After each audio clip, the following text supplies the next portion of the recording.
Welcome to the Grace United Church of Christ weekly events. These are our weekly announcements.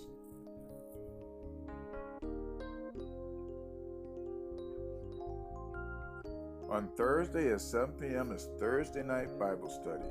We are considering part 4 of the Book of Esther. Hope to see you there.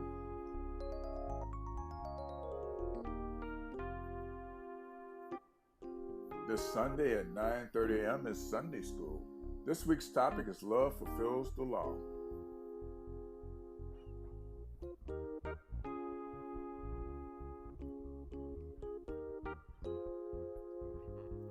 We cordially invite you to our Sunday worship service at 11 a.m.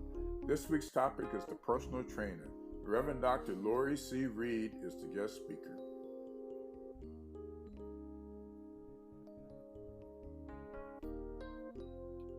That's it for this weekly announcement. Hope you have a blessed week. Good evening and welcome to our last installment of the Book of Esther.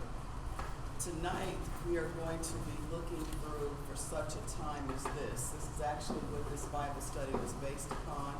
I deviated a little bit from the script, but I wanted to save this booklet for last. And this book, this whole study was based on stewardship. And even though we found that there were certainly other themes that resonated throughout primarily faith, my goodness, without faith, Esther would not be Esther. We would not be reading about her, I'm sure. And so I just want to go around the table quickly before we have prayer to see if there's anything you'd like to lift up about what you've taken from Esther. Has it done anything for you? I don't know if everybody's read Esther or read it like this. Sometimes you'll read things over and over and it's just something different about it. I think a lot of it has to do with where we are, the time in which we are. So anybody want to start? When I read it, it made me say, I really want to be like Esther. I really like the way she shone her light. I have just the utmost respect for her, and that's really, I would like to be like her. Esther is one of the ladies in the Bible that I've always admired since I've read Esther. But when breaking it down, I just got so much more out of it, and I appreciate it. For example?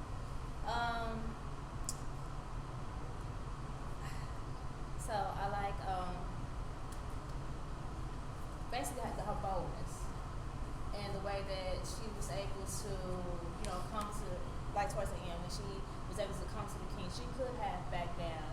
She could have walked away, and just say, well, I've been playing it cool this long, I could probably still play it and not worry about anything, and then all her people get slaughtered and everything, and for the hopes that she stays safe. But she was bold enough to speak out, putting herself on the line, and to save not only herself but to save her people. And it's just that was just a very beautiful moment to me. It's interesting because I think I was just sharing with Lori and Cheryl that I just think that we are having for such a time as this moment in this 21st century. There are a lot of things that are happening. There are a lot of things that have been exposed. We've always known them, but nobody wanted to acknowledge or believe us. Our history has been distorted. We've always known some of these things, but now with the 21st century and with all of the social media and all of everybody has a camera now. Everybody has a video camera now. And so it just seems that I'm reading about more and more celebrities, people of wealth, people of great stature, who have been quiet through a lot of things. When Michael Jordan spoke, I said, Lord Jesus. A lot of them have been quiet because it wasn't affecting them. That in their mind, that's what they were thinking. It's not affecting me. And I don't want it to affect my money, so I'm not going to say anything. I'm just going to be quiet. Some things you cannot ignore. Anybody else? Well, one of the things that I found with the social media is a lot of people I had a lot of respect for before, I don't anymore. I mean, like Ben Carson, I admire the things that he had accomplished, but now, barely look at the guy. So, And so help me. How does social media change your perception of him? well, him speaking out and his thoughts and his views on things, it just changed my perception of him. I was very much impressed with Esther. Esther was not a career politician, so to speak. She did not have any knowledge of how to approach or plan or what was she going to do next. She simply relied on her faith and knowing that something had to be done to save the people. Her uncle, I think that's what it is, Mordecai, says if you don't do it, you're not guaranteed to live either. So then she went into herself and she prayed and she fasted to say, Lord, teach me to do what I need to do. And she pulled it off. And she was not a career person to do that. For her to learn how to do that, because women were just property. And she was a beauty thing and a possession. So she had no experience in how do you approach the king and how do you convince him to go along with your plan and to be able to pull it off without having any experience in doing it. That's what made me very, very much impressed with what she was able to accomplish. I agree with that too. The fact that she was just an ordinary person and the fact that she doubted, that that, anybody can be bold and affect change. And also the fact that she used her specific gift. She, like Wendy said, she wasn't a politician or anything like that, but she used her gift. She had beauty, she was creative, and so it just lets you know that anyone can make a difference, and that resonated with me. You don't have to try to be like anyone else. And it's interesting because a lot of times we either make people who have, I guess by society standards, look good or whatever, we either make them think that's all they're worth, or either they somehow feel that that's all they're worth. Society makes a big deal about the physical stuff, the outside stuff, and not a lot of emphasis is on the inside. And unfortunately in our community, it's not smart, it's not cool to be smart. And kids are really bullied a lot of times because they are intelligent. And so if the king thought something that she wasn't smart, he saw better. I think along the same lines that Nikki, in fact, all of that was in my head before Nikki said it, but just to know that by faith, we are where we're supposed to be, and we are who we're supposed to be, and we're doing what we're supposed to be, and God's got a plan, and you're going to know why you are who you are, and why you have these little quirks or whatever, because whatever he's given you, he's given it to you to give him glory, to bring him glory thereby. So and just like piggybacking off of you guys, she was in the palace, she was the queen. She could have said, well, I'm part of this stuff. That's the same thing with Moses. Moses decided to instead of staying in Pharaoh's house, he wanted to be with his people. And so we all could sit back and say, that's not happening in my block, so I'm not going to worry about this thing. And what she did, she stepped out, like you guys said, and she did what she had to do. whatever you have in your hand. I can imagine though. I know all of us have been in a position where somebody's asked us to step out, or of ourselves and do something that we don't normally do? And have we missed it? Have we, I'm not doing that. Well, I'm scared. I'm gonna get in trouble. You know, or it ain't bothering me, like we said. So it does put a lot on your mind, especially now, with the people that we thought were one way, and we're finding out, thank goodness, you know, before we continue to believe that. Now, you know, of course, everybody's entitled to their opinion. For the life of me, though, I don't know what possesses a person that looks like me to hate themselves so much that they would publicly show those kind of things. I don't understand that, because no other race does that. You know, we are the only ones who hate ourselves so much that we don't care what we say in front of them. And I'm just a firm believer until we stop it, until we start looking at each other and loving each other and looking and seeing yourself and your neighbor, other people are not going to respect us. That's part of why the police think it's okay to kill us. Oh my God, oh my God, oh my God. Then that's unfortunate. Killing each other. I don't know if this is going off the subject, but just today, on the way home, we went to Chinatown. My husband made a comment and said, you know, we never see them on the news. No murders, no gang violence, nothing about them. Wow. That's true. They have it though. Yeah. They have Just gangs and all take kinds of care of stuff, it right but that is. inside Chinatown. Yeah, but there's statistics on But there. they keep it within their community. Oh, so though. it's just not on the news. Yeah, yeah. They can choose what they want. Yeah, Well, they of pick and course, choose what they want to show. absolutely. That's another thing we don't quite get. Yeah.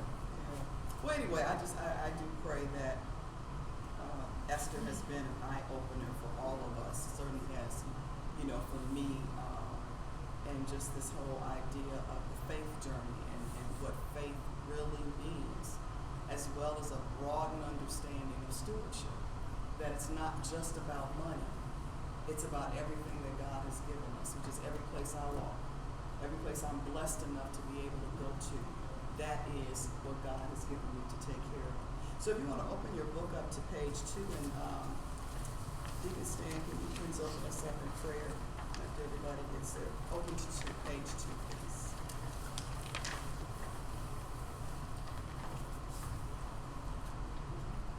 Father God, in the mighty name of Jesus, we bless your name, O Lord. We thank you that you brought us here on today, O God, to share your word, O God. Help us to grow, O God. Help us to become involved, to be more conscious of the Holy Spirit, O God. That we're conscious about our community, O God. That we can stand without fear, O God, and address issues, O God. That we are able to resolve issues, O God. We thank you for us. Our class here, we pray for each one, all the people represented here, oh God. If there's someone on their heart, oh God, bless them, give them peace. We bless the audience, oh God, in the name of Jesus, who are listening, oh God. May they receive a word from you, oh God, in the master's name of Jesus. Amen. Amen. And since, unlike the Bibles, people that are watching this don't necessarily have this material. When you are reading, please make sure you read up loud enough so that they can in fact hear. So faithful risk-taking, grace upon grace. It says there's 2 central themes that dominate the decisions that Esther and Mordecai make and the subsequent actions they take.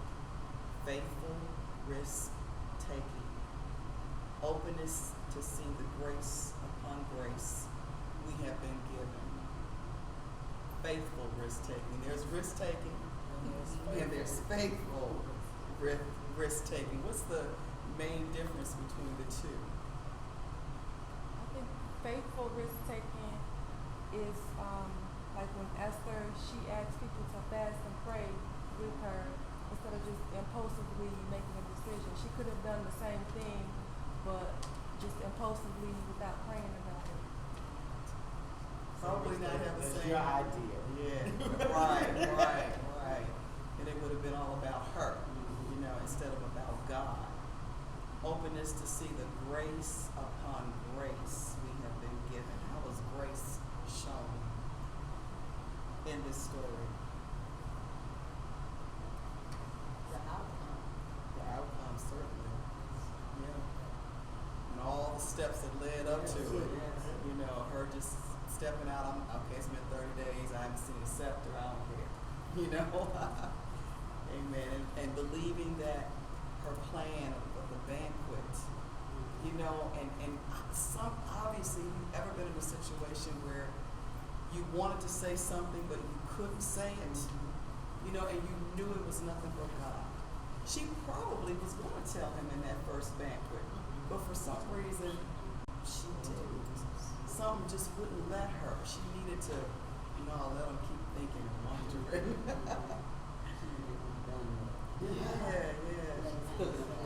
Yeah. These are the two attitudes that are central to stewardship in hard times. Central to stewardship in hard times. Faithful risk-taking and the openness to see the grace upon grace we have been given. Not that it's easy to adopt these attitudes. Esther herself did not come by an attitude of faith and the willingness to take risk easily. I think somebody said that. She's not a cardboard cutout superhero. She struggled with what to believe and what to do. With Mordecai's help and encouragement, she underwent a mental, emotional, spiritual, and physical journey that resulted in saving thousands of lives. Why was Mordecai important to her faith journey? Her learning to do faithful risk-taking. Why was he important? He taught her, led her, guided her, and didn't just let it go when he said, this is what you should do, and she was like, I'm not so sure. He didn't just say, well, you're not going to do it, goodbye. He just kept on gently pushing, pulling, pushing. He was like her mentor, the accountability person. But I also think that I think anytime, to me, grace is also like when someone will ask you to do something. I think it's an honor that if someone's willing to take the time, make the time to be on that journey with you and acknowledge that there's the potential with so many of our babies. Nobody's telling them about putting them in the mirror saying, you're a beautiful black child or whatever, so Mordecai was able to, do that with her. So you really can't do that unless you spend time with people. That there was a relationship that was developed. Because if he didn't have a relationship with her, he could have said that all day long. I know all of us have experienced that, trying to tell somebody to do something or what's good or what's best for them, but there's no relationship, so they don't listen to what you say. And that relationship certainly comes through God. And then the person will be able to hear. I would like to share with you and give you something, and maybe you know this already, but sometimes when it's necessary for me to make an inroad into a situation, I ask God to not only help me only speak when it's my time to speak, but that God will also prepare the fertile place in that person's heart to receive it when I say it. Okay, because I can say something all day long, but if that person's not ready to receive it, my daughter smiled. I told her that all the time. I ain't gonna say anymore. You're trying to get that husband to do something. Put that prayer on him. For that fertile space. Seriously, I'm joking around, but seriously, I'm very serious. Because you can sometimes say something to somebody and they take it one way. But other times you can say it and you can't even believe that they actually received it. But that's because it was just the right moment. Just the right moment. There's no greater Mordecai's encouragement was not only was word of encouragement, but he was an example. See, a lot of us, we want people to do things that they don't see us do. That's true. Amen. Okay, now, Bridget. All right, Esther's journey, our journey, then I'm going to stop after I read this brief introduction. I think that as our churches journey through difficult economic times, and I would just like to add, when they say church, they're talking about all the people, not just the building, the church building itself. There are people struggling through difficult economic times. There always are, and so as we journey through these difficult economic times, Esther's journey can be a witness to us. And the author wants to lay out the journey taken with Mordecai's help in 8 steps. So, Deacon Cheryl, give me step 1, please. Let's make the problem go away or just ignore it. When Esther is confronted with Mordecai's public grief, she would prefer not to know about it and have him stop acting so upset in front of people. She wants to treat the symptoms of his grief but ignore the deeper facets of the problem. When he refuses to accept her gift of clean clothes, she is tempted to retreat to her palace and forget she has. Those of us who are secure in our jobs with adequate might feel a bit like Esther did at the beginning of this story. If we just hold on, hard times will pass, and we'll protect ourselves and our family and hope the government or someone else takes care of everybody else. We avoid watching the news and stop asking neighbors how they are for fear of them telling the truth. As churches, we work hard to hold on to what we have, maybe even cutting back or cutting out completely our giving to the national setting or to the other mission line items. We might even think the Bible actually says God helps those who help themselves. I heard a lot of ouches or so what. Putting your life in front of you and say, read it. Well, what was all that about? What resonated with me was if we just hold on, hard times will pass, and we'll protect ourselves and our family and hope for the government or someone else to take care of everybody else's needs. I mean, I paraphrase that, but you figure when times are hard, you're like, oh my God, if I can just hold on. I've prepared all my life. I don't need my nest egg to be wiped out. Why are you coming to me with such problems? I don't want to have parts in that. If I just hold on, maybe you'll go away, and the government will figure it out, or somebody will figure it out for us, and then I don't have to participate.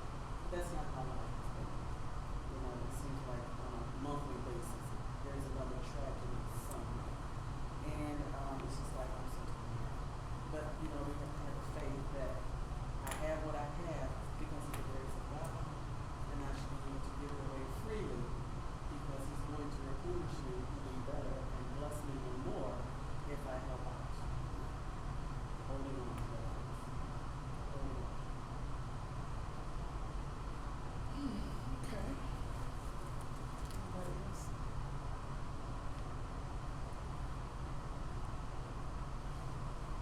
Now, this is one person's opinion, so, I'm not expecting you to, the beauty of, or the freedom that we have is to read a variety of people's thoughts and glean from it what we have, what we believe that God has given to us.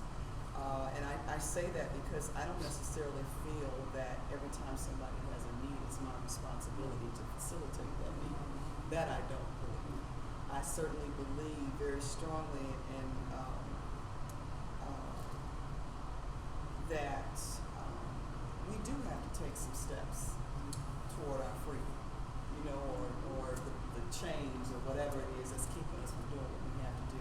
I don't think we do anybody a service by constantly bailing them out of one issue, after the other, and they're doing nothing but sitting there waiting on you and keep throwing the lifeline out, keep throwing the lifeline out. We don't help people, and that's just my own personal opinion, I think that we can also help people by pointing them in the direction of sustaining help. I have a lot of young people that they're off in the summertime and they know they're going to be off in the summertime, yet they wait until the summertime to say, wow, I'm off. I have no income. And I'm just trying to figure out what that's all about, matter of fact, I go above and beyond, and even in September, I say, okay, now, you guys know you're going to be off in the summertime. It used to be for a while, maybe about 10 years or so, CPS would stretch out your money. So they get checks all year long. And people complained about that. They're making money on my money. I can have my money and make my money. Okay, they complain, so they cut it out. Now they can't budge. Now they can't budge. Now they're losing homes. They don't have, I had one teacher tell me, I couldn't read my email. They have no internet. It's just, I'm good. But, so it's like, okay, best thing I can say to you is, okay, why aren't you looking for a part-time job? You could have a part-time job and go to work. In the summertime, they might increase your hours. Because you can help people and it's just in vain because they don't do anything to contributing to them. So it has to be, Is, like you said, don't give them the fish, teach them the fish. Reaching out to others that you may know that may be able to help in some other way other than just, giving. I am a giver. I hate the me, my, for, no more mentality. Because I feel that if you don't open your hands, you're not going to receive anything. Absolutely. In this day and age, people don't have a bootstrap to pull up because even the most educated of us cannot find jobs out there. Now, I find in the south suburbs, they're always got signs out. A lot of these guys, so my husband and I, we go out and we feed every other Wednesday, and they're not clothes. A lot of these guys come from the military, and their brains are gone, and they can't do drugs and everything. They really mess them up, and then they help mess themselves up also. And so I think, and I go with you, we're not looking from them. You don't give to a person to get back from that person. Because like you said, if your hands is closed, you can't get anything in there or out of there. So I think that God says, to help the people. And when we're coming away from there and we don't have any more food to give, and I see somebody standing on the street, I feel bad, but I also know that the Bible said the poor will be with us always. So just like you, I can't grieve over that. Just hope I get it next time. And so we have to do what the Word of God says. If you ask me for something and I got it, I need to give it to you. I do, because I'm going to feel bad about not giving it to you and I got it. And what we ignore is our gift and the opportunity. Sometimes the opportunity and whatever our gifts is right there. Certain things that each one of us could do. There's something that you may be able to do that I cannot, and the opportunity is there for you to use that gift. And what you do is sometimes you let that opportunity just pass on. And then you said you can't be God given and you cannot. He'll give it to you back, press down and say, it's always meat on sale, it's always bread on sale, you know what I'm saying? So he opens up that door for us to the stewardship thing, to do it. So where do you do this? Do you go out somewhere? What we do is there's a place on South Cat. We used to go to the hospital, county hospital. They were there, but they moved into the new hospital and they make it real hard for people to help people. And so on our way as we're driving, we're seeing people living in the garbage can. And just think what they think when we pull up and having the sound. They're more grateful than a person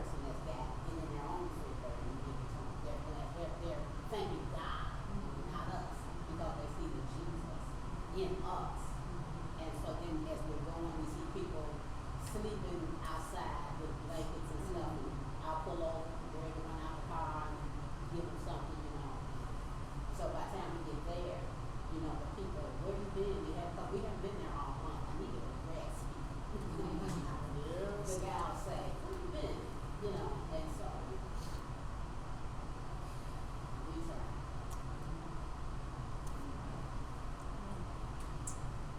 Okay, any other things about step one?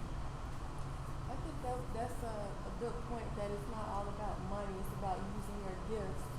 And it made me think about a time a couple of weeks ago, my brother and I were walking down the street, and there were some people, homeless people like in the park, and they asked for some money, and it was around the time when the situation happened with my brother, and I was going with him to the police station, so I was like on a mission, I wasn't trying to stop. And so I was like, well, I'll see when we come back. And then when we were walking back to the car, I guess the lady didn't want to ask again, so she asked what time. You know what time it is? So we were about to just keep walking.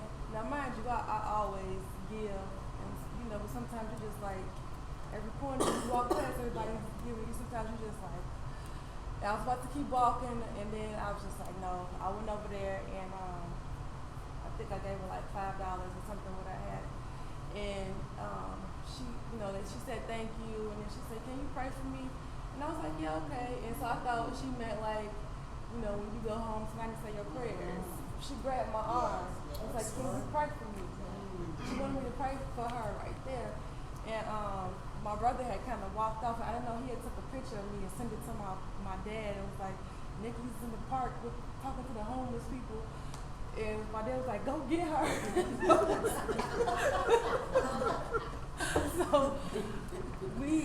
So my brother ended up coming back over there, and we held hands and prayed with them in the middle of the park.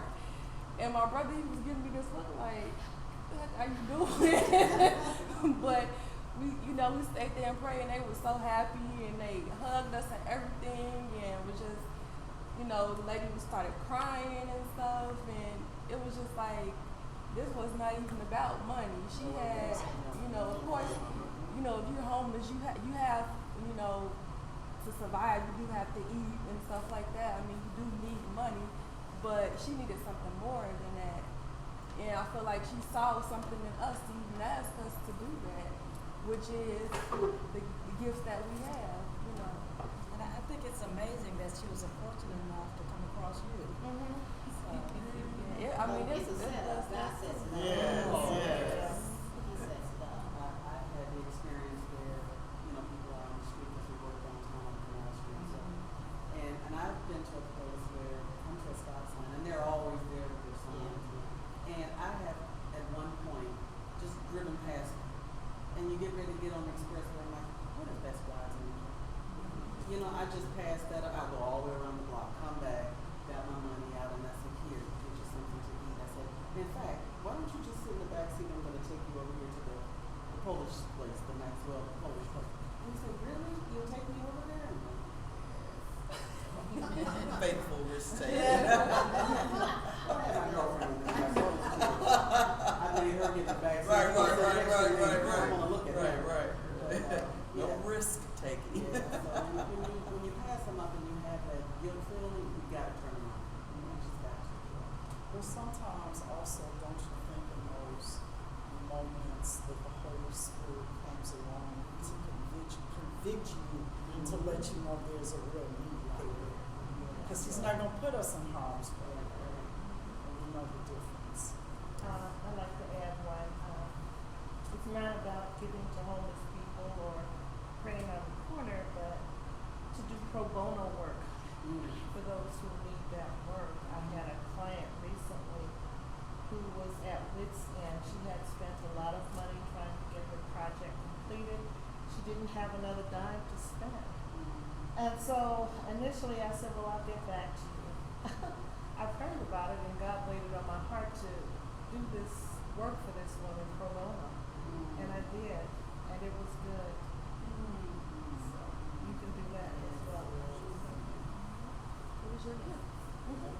Sometimes I don't see people on the street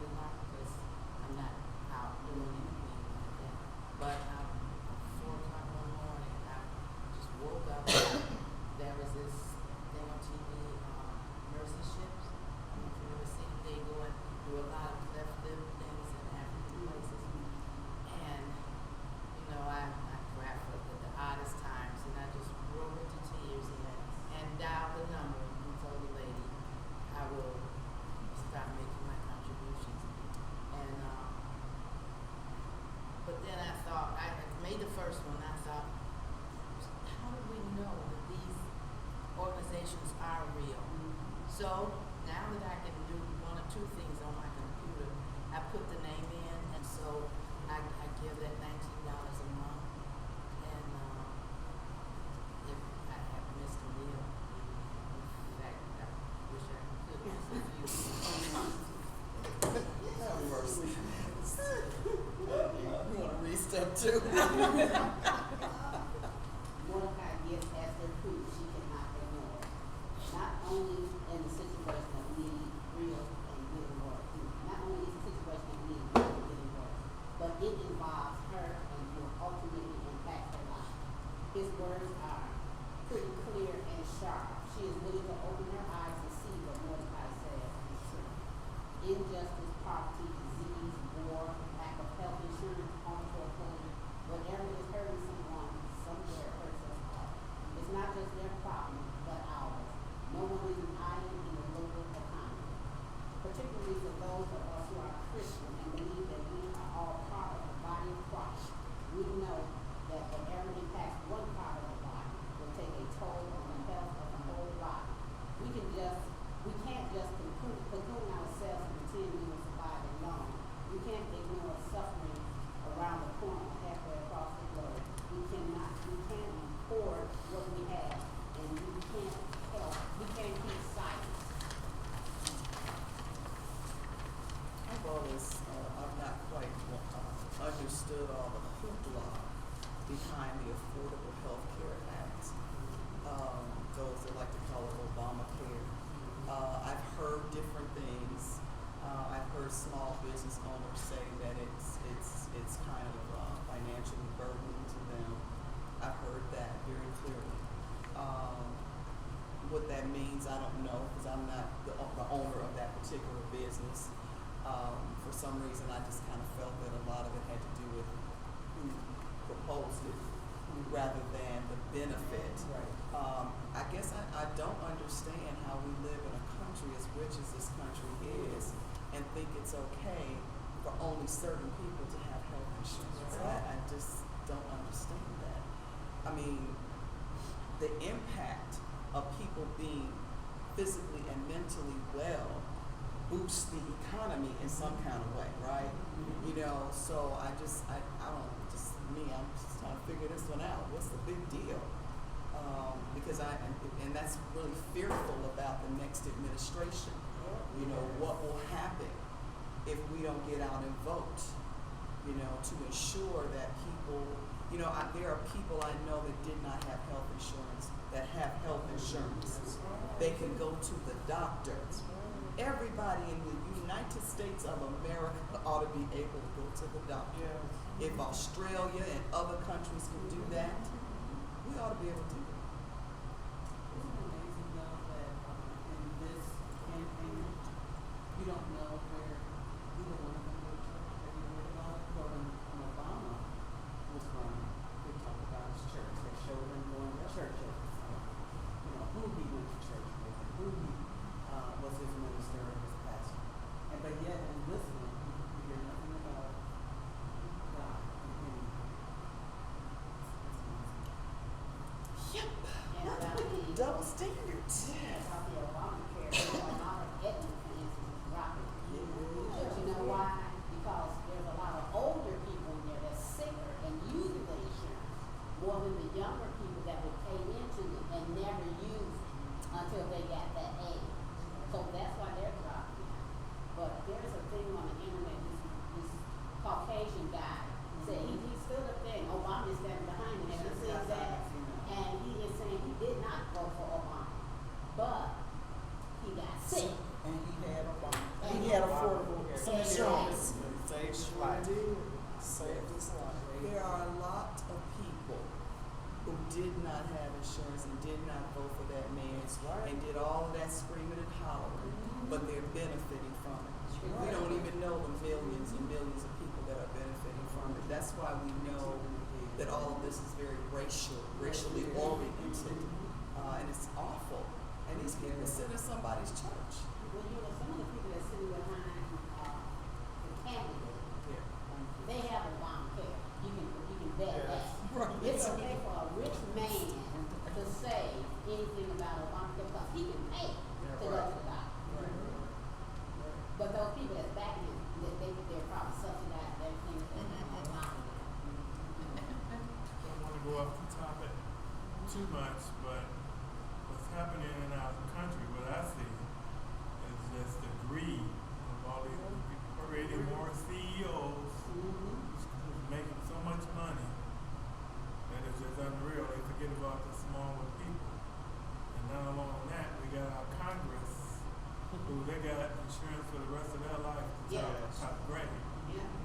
going to get some think tanks to start making some changes, because until they impact it, nothing's going to change, because they're going to be good no matter what. They have protection the rest of their life. That's thank you for lifting that point up, because that has always been offensive to me.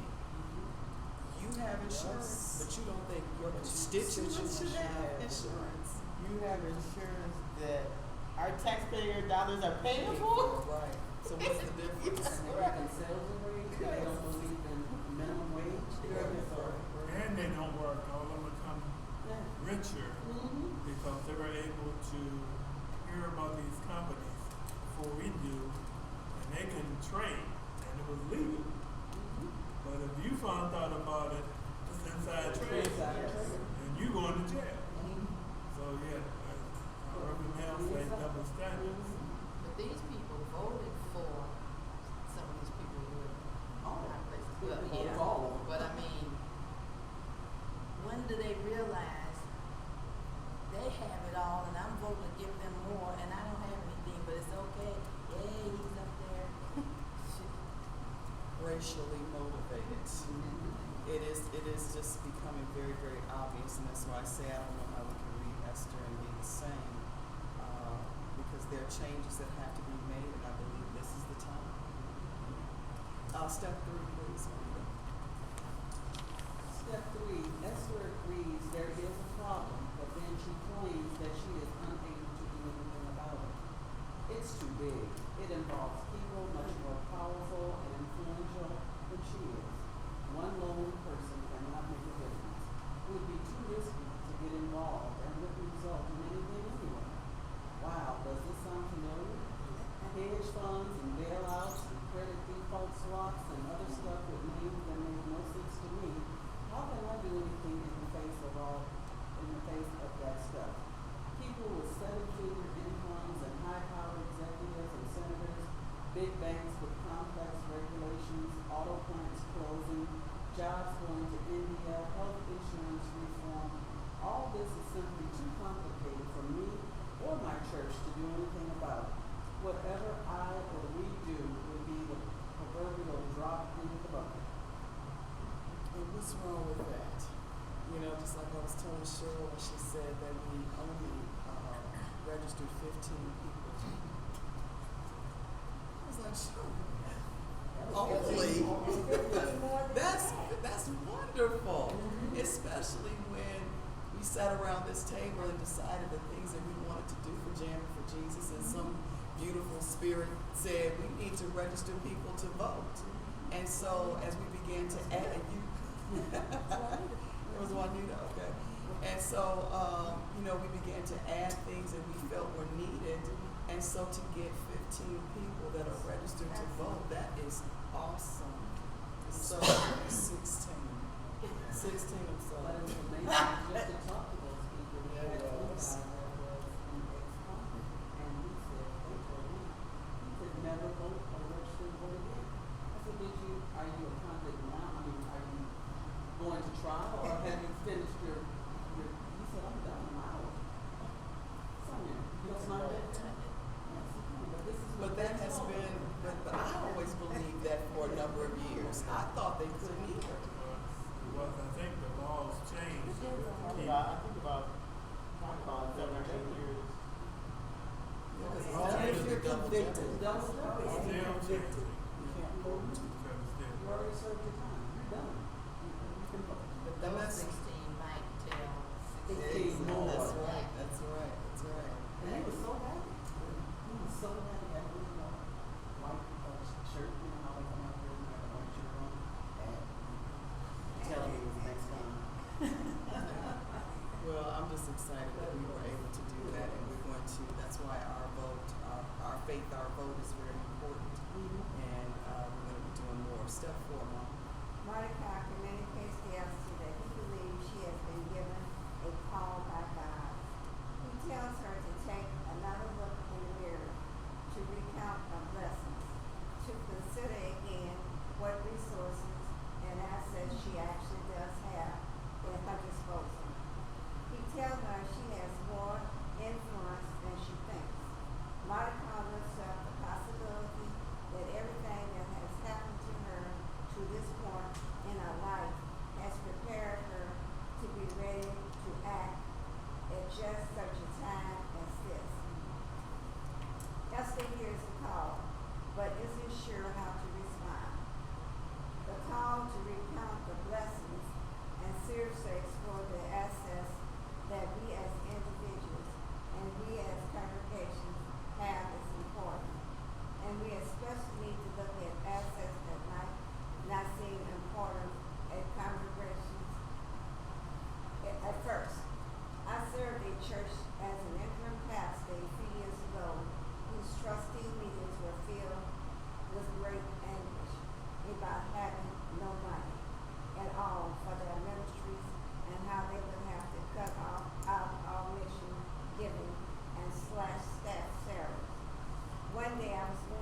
staff before touching this money.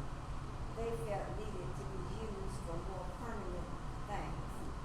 It was difficult and uncomfortable for me to challenge them about this, and our trustee meetings were a bit tense. But the outcome was a new understanding of what the resources of the church really were. Sometimes we are called to be the agitator in our congregation, the one who breaks out of the we can't do anything about it. The Mordecais who remind our congregation that they are and have more than they might think, and not only in terms of dollars. Sometimes we are called to remember the great truth in the famous quote by Margaret Mead. Never doubt that a small group of committed citizens can change the world indeed. It's the only thing that ever has. Amen. Let me go on step 5. Esther takes a huge and courageous step and decides to accept her call, but she knows she cannot do this alone. She asks for the help and support of her faith community. She calls for others to pray and fast on her behalf. Mordecai rallies the community and leads them in support for Esther. None of us can fulfill God's call alone. Not even Jesus did that. Whatever the problem or need, you can be sure there are others in your community, your denomination, your family also concerned and working on it. The gift of being in a church and attached to the wider denomination is that there is a space for sharing ideas, for sharing resources, for knowing that you are held in prayer and so strengthened by relationships. When times are hard, it is the relationships that will provide the resources to carry on, and perhaps the greatest task of individuals and churches is to nurture those relationships as much as we shepherd our church budgets, endowments, or buildings. Esther was right. Her resources alone were inadequate. She needed help to be able to do what she did have, to be able to use what she did have. She was not too proud, queen that she was, to reach for that help from others. Lord, I'm sorry. Would you do step 6, please? Sure. Esther calls on God's help. She asks for the help and support of her faith community. She calls for others to pray and fast on her behalf. Mordecai rallies the community and leads them in support for Esther. Now I know some of you in the know may be a bit skeptical at this point.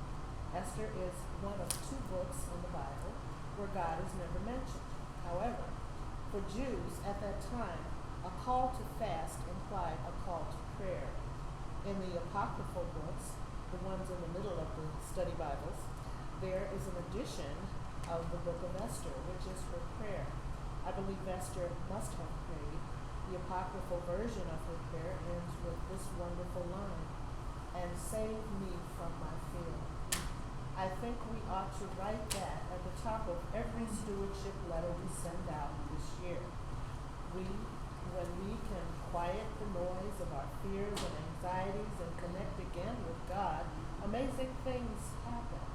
We may remember that Jesus' stories about God's love are full of abundance and hope. We may clear enough of the fear of scarcity away to see that abundance and discover a new courage in ourselves. So many of us and of our churches operate out of an assumption of scarcity rather than an assurance of the wideness of God's generosity, mercy, and love.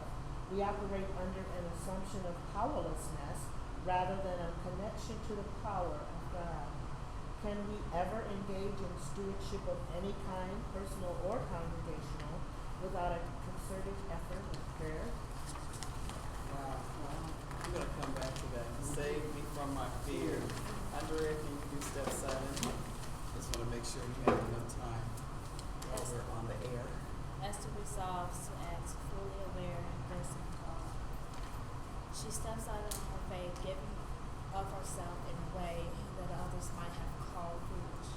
She decides to break open a protective cocoon around her because she believed it was worth it to save many lives. She knows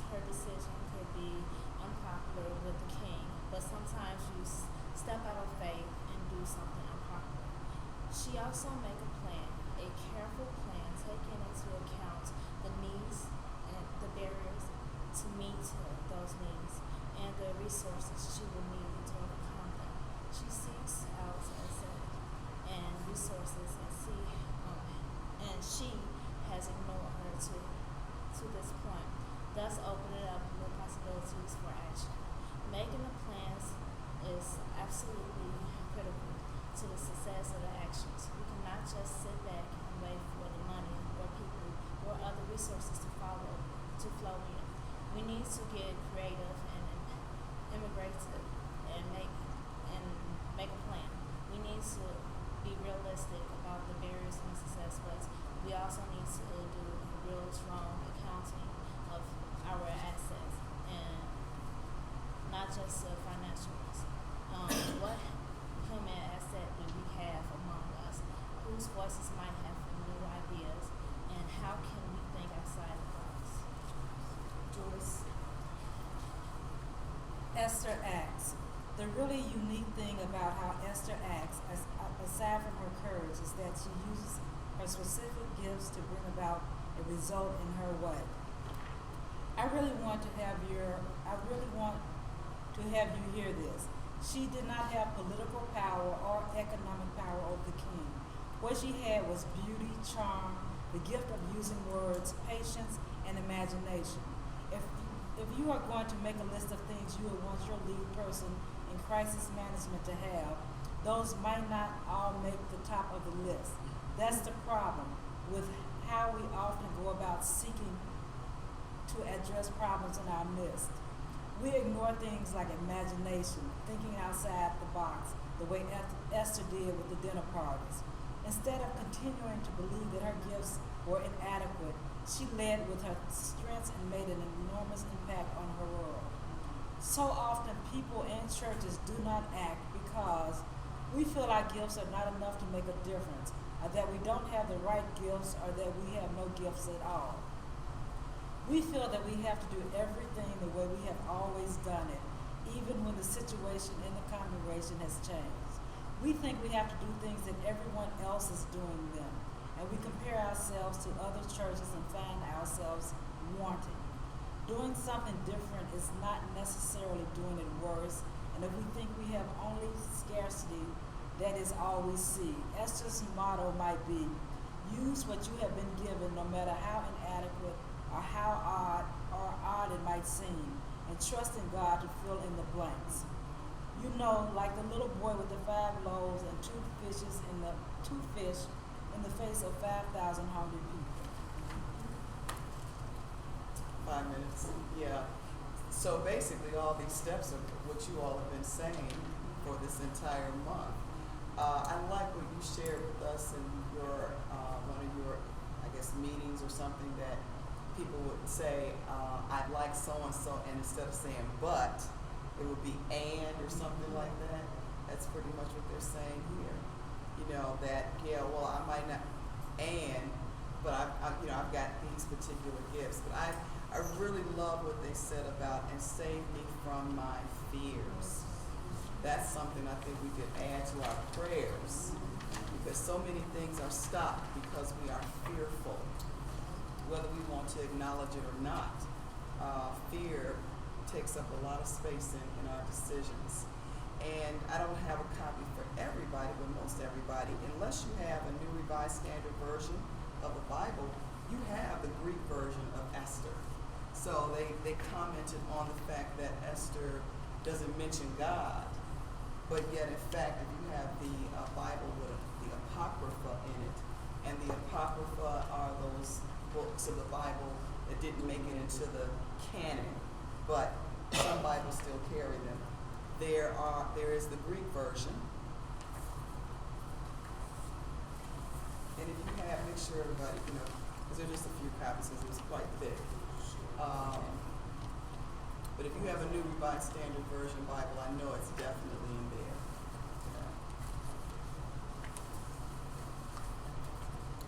So I want to give Lori a few minutes before we shut down, because next week we're getting ready to start something else, and I want her to share that. Because those of you that are watching, you need to come get your book. Well, next week we're going to start a study of the book of Luke. And one of the reasons that I value studying Luke is because Luke treats the gospel a little bit differently than the other apostles. If you look at Luke, Luke focuses on the needs of the poor more than the other gospels. You find women prominently figured in Luke. Luke presents stories about Jesus and his option for the poor more so than some of the other gospels. So I'm kind of excited about looking at Luke. And what we're going to do, in addition to reading and using a book by Max Lucado, who's written thousands of books, we're going to be looking at recent news stories so that we can apply the themes and the lessons that we learn in Luke to our everyday lives. And so I'm kind of excited about that. And I invite you all to tune in. I invite you all to come back so that we can really delve into Luke. Amen. All right. Exciting. So once again, we need you to come and get your book so that you can study along with us. It has been certainly a pleasure, such a pleasure. You come back, right? All right, amen.